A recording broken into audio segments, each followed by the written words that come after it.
everyone, it's Andy from Hobby Headquarters, and I've got a brand new kit from a brand new company to share with you today. Today we are going to be taking a look at the 100% new molds from Kotare. This is the 32nd scale Spitfire Mark 1A mid-production. And although this is a brand new company in Kotare, the guys that are actually running it have a lot of experience. They were all part of the Wingnut Wings group and have come over and started to make brand new World War II kits. So I was going to try to do this preview a little bit earlier. Japan trip came up and there was a lot of things happening just before that, so I wasn't able to get it out in time, but I'm going to show it all to you today. This kit is available right now. We have it on our website at andyshhq.com if you want to get one. But what we're going to do today is going to tear apart all the plastic and let you see all the beauty that's inside this box. So let's get started.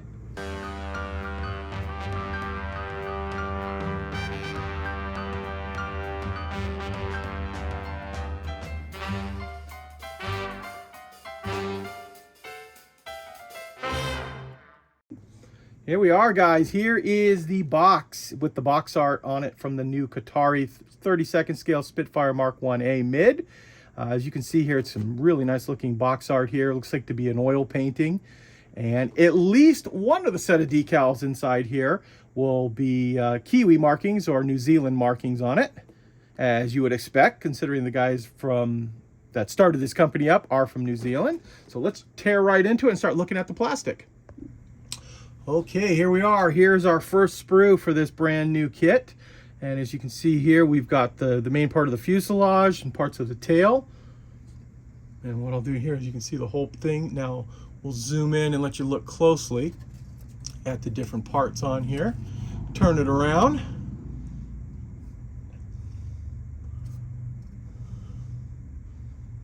See if we can get the light to reflect off of it so you can see the detail that's involved in this.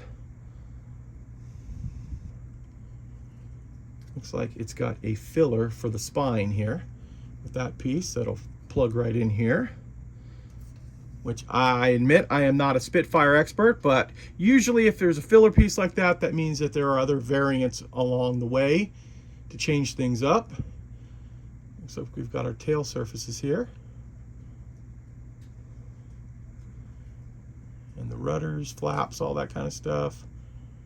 And it looks like it's got a big piece for the middle here to put in to hold the wings on to give it nice stability.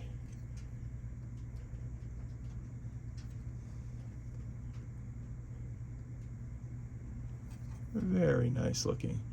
Okay, so there is our first sprue. Next up we have kind of a mixture here, mostly cockpit parts.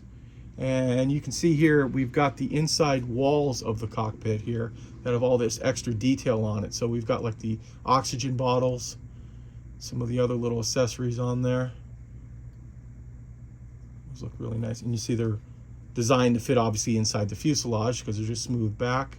We've got our cockpit seats, two different varieties here, one with the seat belts molded in. Kind of nice the way they made the seat belts go all the way over the top here. And you got the tail wheel, which is weighted.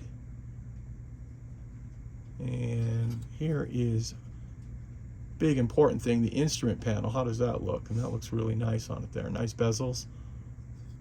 And then we come over here. We've got, I'm assuming that's part of the cowling right there. And then of course the prop with the spinner on it there. A few other little accessory parts, just like that. Now there are two different props that you get in this kit, and this next sprue, the A sprue, has one of the other ones on it. I'll zoom right into that. It's also got a new spinner on it. We've got parts of the exhaust here.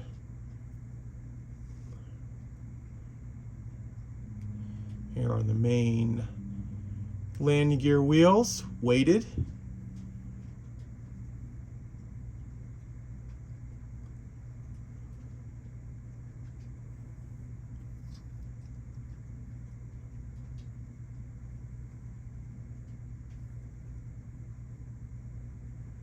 Just like that. And that is the A sprue that is out of this kit. Next up we have our wings. and a few other little accessories on here, but primarily the wing sprue. You can see they're very large. Spitfire wings are pretty wide going this way, but I'm going to zoom right in here and let you just start looking at the detail that is on this kit.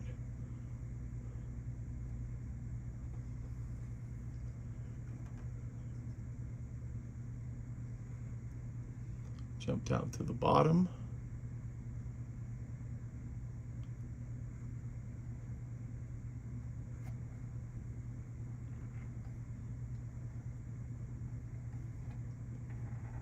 Just like that. There is our wing sprue. And the final plastic sprue we have to show you inside here is the glass, and I've left it in the bag here so it doesn't get any scratches on it before we take it out. And it is very nice looking glass, crystal clear here.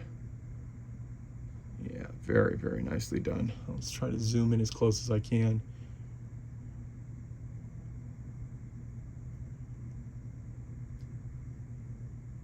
See how nice clear that is.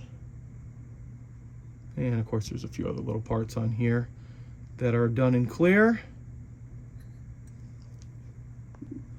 Okay, so that was all of the plastic parts that are inside here. Now we're going to take a look at this really large set of decals that are included in it. Now it says right here on the bottom that they're designed in New Zealand, printed in Italy, so there's a chance they might be Cartograph decals. I'm not positive. It doesn't say Cartograph on here, but they could be made by them for them. So some very nice looking decals though. Lots of variety. Even right down to, hopefully we can zoom in enough, to the writing that is on the rondelles here. And the same thing with these little hash marks on there too. Very nicely done. Try not to blind you guys too much and zoom in this way.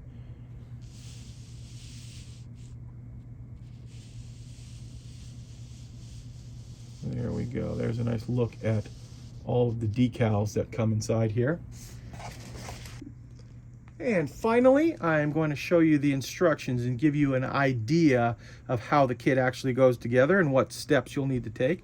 Now, to start off with, there wasn't ton of plastic inside there, but this is a very thick instruction book. And what we're going to do right here is there's obviously some history of the actual airplane that if you want to pause the film, you can take a look and read that up there. But we're going to jump right in, and you're going to see right off they are very, very similar to the way the Wingnut Wings instructions were, which were phenomenal instructions. Very in-depth and clear. So right away we have a breakdown of all the colors that we're going to need for the airplane, and they give it to you in a few other different ways. So you can get it in Tamiya. Some paints obviously you're going to have to mix because Tamiya doesn't have a huge range of paint colors. Humbrol, and then also the Federal Standard number there. There's a breakdown of the parts that will be inside the kit, and then yep, there you go. Just like a Wingnut Wings kit with all of the descriptions and the way it's painted, all that kind of stuff. So now that I've said that, what I'll do is I'll be quiet for a few minutes and just go through each one of the pages and let you look at how the kit will actually go together.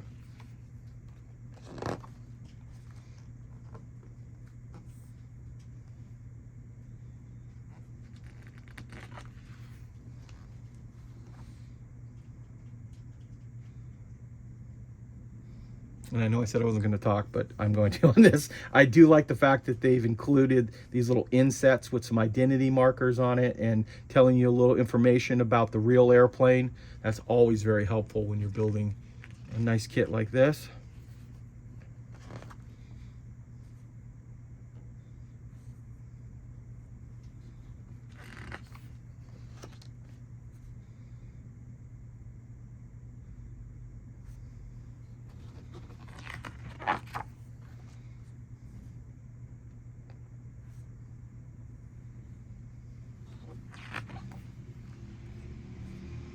And that's it. We have got our 14 steps, and then it leads over here to the stenciling, which will be probably similar on every one of the airplanes. The main difference will be when we get to the next pages here, the different markings.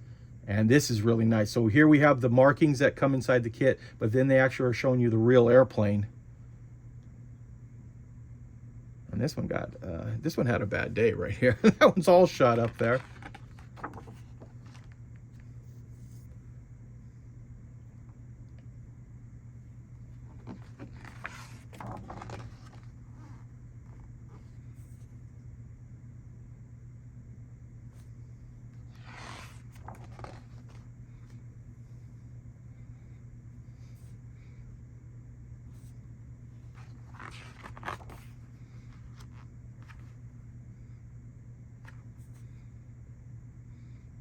And then finally, some of the guys that had a hand in producing this kit down here. So there we are.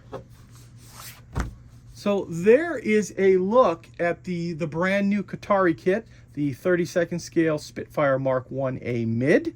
As I said earlier in the video, this is available now. You can buy these. We have them on our website, andyshhq.com, if you want to pick one up. And like I said, keep in mind, there will be more kits coming from Kotare. Hopefully, maybe even one this year. So we've kind of been told that it might be out this year, so we'll see. But of course, keep tuned to the channel here, and we will announce anything new like that as soon as we find out.